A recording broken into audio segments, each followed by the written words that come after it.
Oi gente, tudo bem? Hoje eu vou ensinar a fazer um ovo mexido. Vamos lá? Vamos colocar o óleo. Pronto. Agora vamos ligar o fogo. Cuidado. Pronto. Agora vamos pegar um ovo. Quebrar. Colocar. Eu vou fazer 3 ovos. Você coloca a quantidade que você quiser.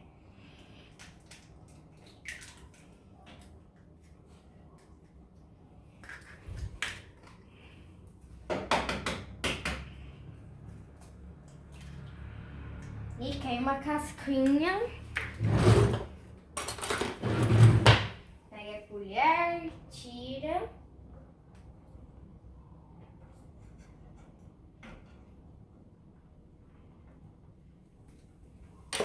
Pronto, agora você mexe.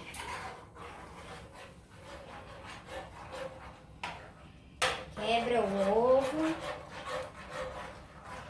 E mexe. Mexe até ele for endurecendo. Na hora que ele começar assim, a ficar mais grosso, você vai colocar o sal. Um pouquinho.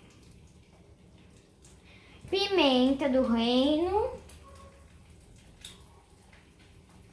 E orégano.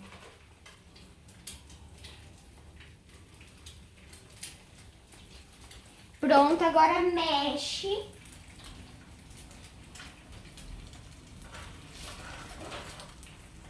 Aí nesse tempo ele já vai endurecer.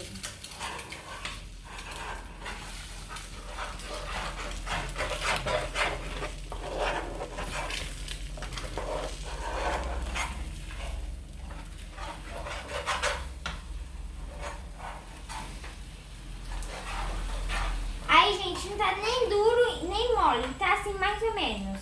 Aqui eu vou colocar presunto e queijo. É opinião sua, se vocês quiserem.